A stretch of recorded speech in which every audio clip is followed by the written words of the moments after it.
જૂનાગઢ જિલ્લામાં આજરોજ રિક્ષા association, music system ચલાવનાર તેમજ ડીજેના જે વેપારીગણ છે એમની સાથે એક પોલીસ અધિક્ષક શ્રી સુબોધ વડોદરા સાહેબની અધ્યક્ષતામાં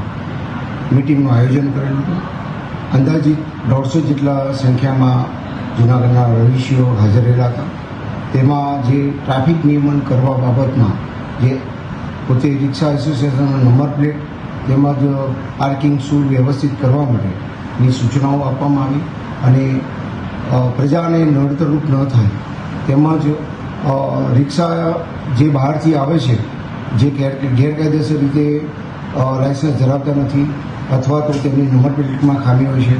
અથવા તો ગમે ત્યાં પાર્કિંગ કરે છે, જેના કારણે જૂનાગઢના રિક્ષા ડ્રાઈવરોની કમ્પ્લેન હોય, જેથી આવનાર દિવસોમાં અમે સખત પગલાં લેવાના છીએ અને ડ્રાઈવનું આયોજન કરવાના છીએ. આવી ગેરકાયદેસર રિક્ષાઓ બહારથી આવી અને જૂનાગઢની પરિસ્થિતિ ટ્રાફિક નિયમનમાં જે ખરાબ અસર કરી રહ્યા છે તેને કંટ્રોલિંગ કરવાની ટ્રાફિક તેમજ એબીસી પોલીસ સ્ટેશનના અધિકારીશ્રીઓ પણ હાજર રહેલા અને અમે ખાતરી આપીએ છીએ કે હવે પછી આ રીતની સિસ્ટમમાં જરૂર સુધારો લાવીશું. ચોક્કસ તેમને જે રજૂઆત હતી રિક્ષા ડ્રાઈવર તરફથી કે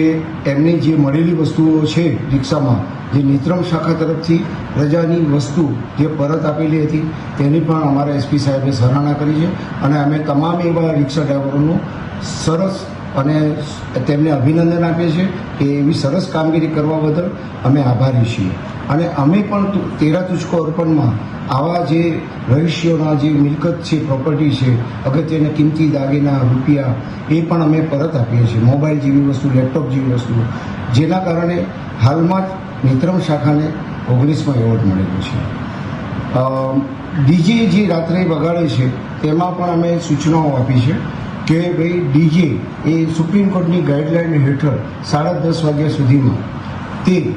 વગાડવાનું રહેશે અને ત્યાર પછી જો કોઈ આવી રજૂઆત હશે તો અમે તેના વિરુદ્ધમાં વોઇસ પોલ્યુશન એક્ટ હેઠળ અને કલેક્ટર સાહેબના અને જે જાહેર ભંગનો અમલીકરણ કરેલો છે જાહેરનામાનો તેના વિરુદ્ધમાં ગુના પણ દાખલ કરી અને કાયદેસરની કાર્યવાહી કરવામાં આવશે. સાથે જે પણ ડીજે વાગે અને પોતાનો ફેરો ભરીને ખાલી રોડ પરથી નીકળતા અને વગાડતા હોય, પોતાની કંપનીની એડવર્ટાઇઝ કરતા હોય તેવા લોકોને પણ સખત સૂચના આપવામાં આવી છે કે આ રીતેની પ્રવૃત્તિ કરતા હોય તેઓએ પોતાની ભૂલો સુધારી લેવા સખતમાં સખત સૂચના આપવામાં આવે છે. મહેરબાની કરીને અમે આ વેપારી કે કોઈ પ્રજાને નુકસાન ન થાય તે માટે સુમેળભર્યા વાતાવરણ રહે અને રિક્ષા ડ્રાઈવરો જે નાની કમાણી કરતા હોય તેમનો સહકાર મળી રહે, તેઓ ખોટી રીતે દંડાઈ નહીં, તેના માટે આ મિટિંગનું આયોજન અમારા એસપી સાહેબ વતી ટ્રાફિક શાખાના જાડેજા સાહેબ, ચૌધરી સાહેબ, બી ડિવિઝનના પીઆઈ શ્રી હાજર રહેલા હતા અને અમે પણ આ લોકોને સહકાર સારો મળેલો અને પાર્કિંગની જે વ્યવસ્થાની અવ્યવસ્થા થોડીક જે સ્ટેન્ડ છે એ બાબતમાં મ્યુનિસિપલ કોર્પોરેશનમાં પણ અમે રજૂઆત કરીને મિટિંગ કરવાના છે. આવનારા દિવસમાં અમે 7 દિવસની ડ્રાઈવ આપી અને